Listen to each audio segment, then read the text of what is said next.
Wow, you were getting down. Thank you. That's about as down as I get. Do you not dance at all? Have we talked about this before? I don't really dance. I don't know if we've talked about it before. I don't dance. I'm not that comfortable dancing in public, but it's very freeing to see your audience. The guy in the sweater, that's how I want to get down. Yeah.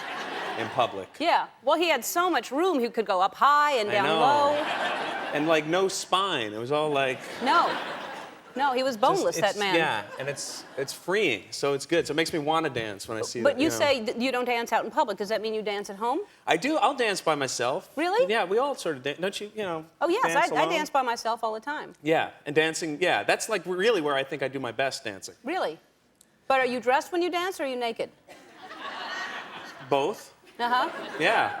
Okay. I don't want to talk about it that much. Well, then let's not. Okay.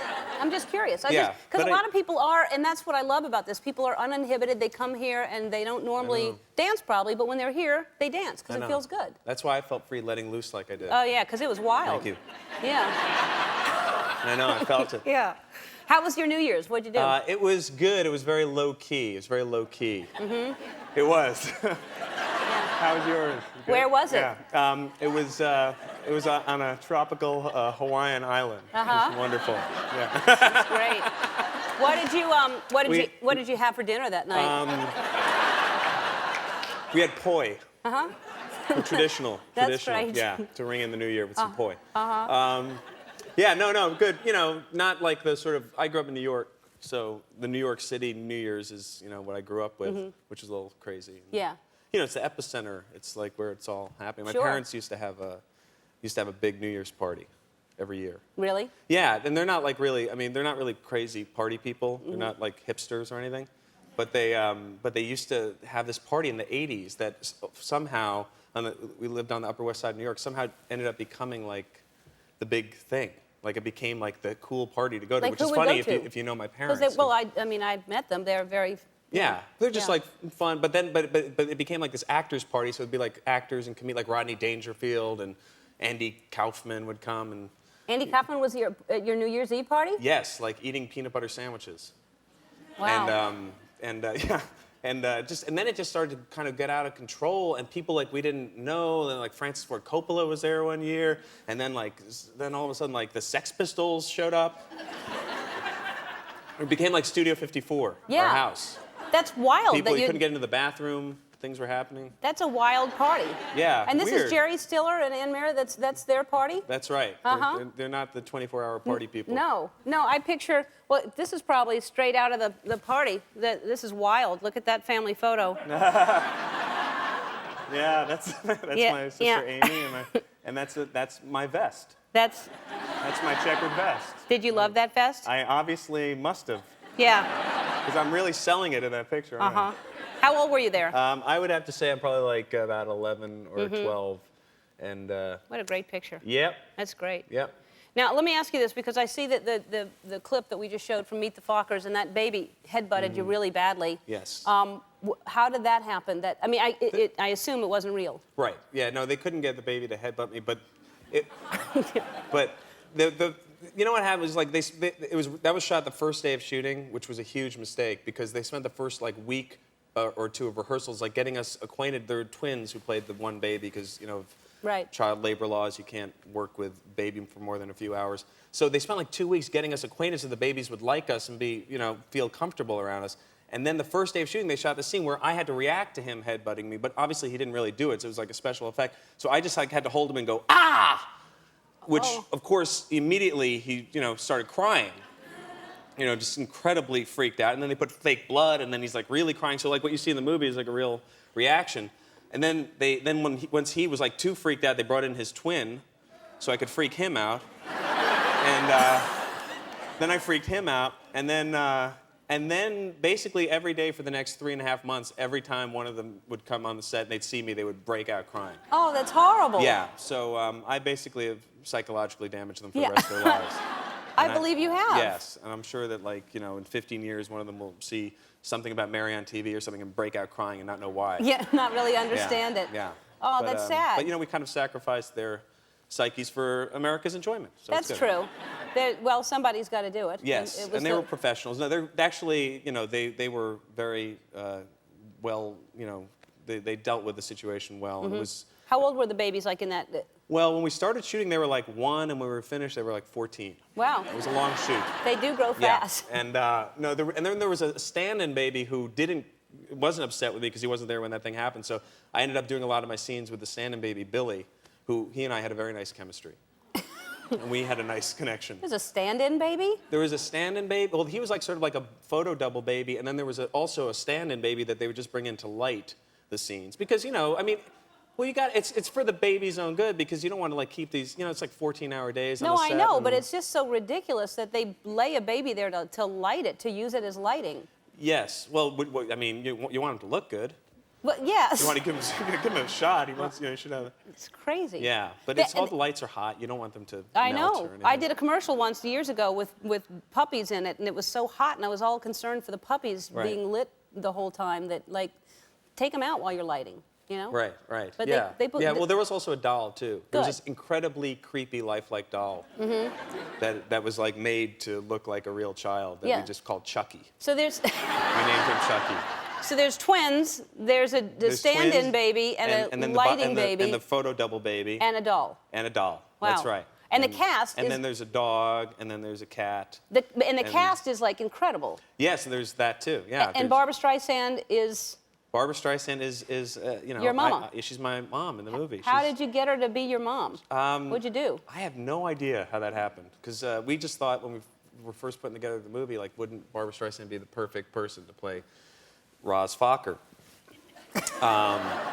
And then I guess Jay Roach, our director, approached her, and she hadn't done a movie in 8 years. She hadn't done a movie that she hadn't directed in about 20 years, or something like that. So this was a big thing for her to come back and jump into it. So she talked to him for about 6 or 7 months, and she was on the fence, and then finally, I guess it wasn't going to happen, and Jay said, you know, to me, he said, like, I don't think it's going to happen. I talked to her today. I think she's saying no, but maybe you should give her a call. Just put in a call. And I you know, I didn't know her from Adam. He said, well, here's her number. Give her a call if you want to take a shot. So I cold called Barbra Streisand.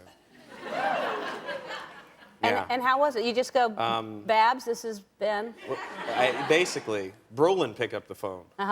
So already I was intimidated. And then she got on the line, and I just you know, I just started talking to her, and I happened to be in London at the time. So I guess that was impressive to her that I was calling from London. Made me seem like some international jet setter or something.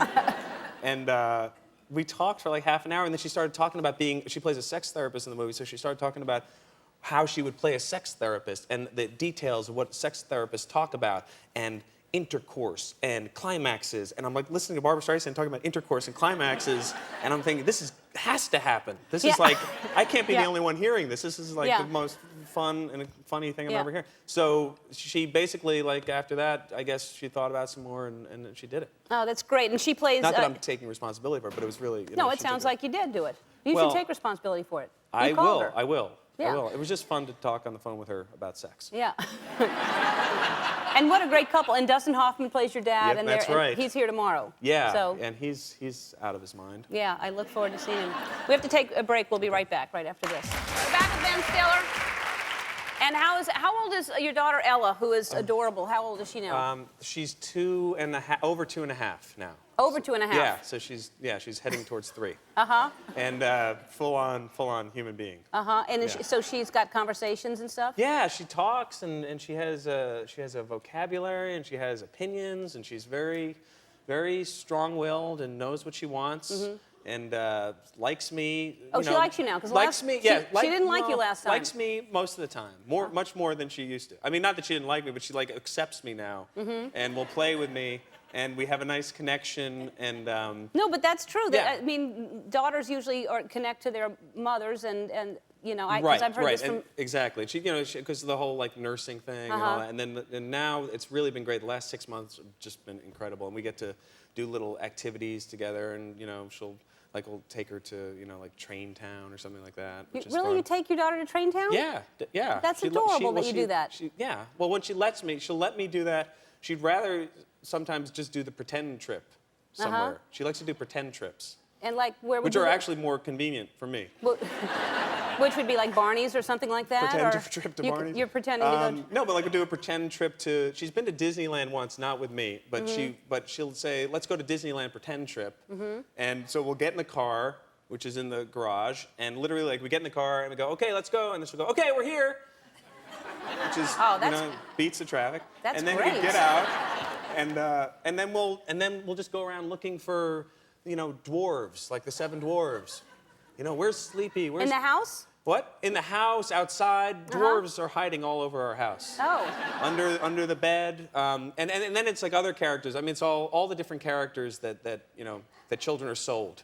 She's already been sold. In the Do you first have 2 to years wait of for her to find them, or like if you go there's one of them, and she'll go no? Like, do you have to? Yes, but she's a very good improviser. She usually plays along. Oh, okay. Yeah, so she'll say, "Oh yes, there he is." Like there's Sleepy. He's right around the corner. Oh yeah, there he is. And then we'll go surprise him, and then she likes to hide, but sort of doesn't quite get that because she'll say, "I'm hiding behind the drape."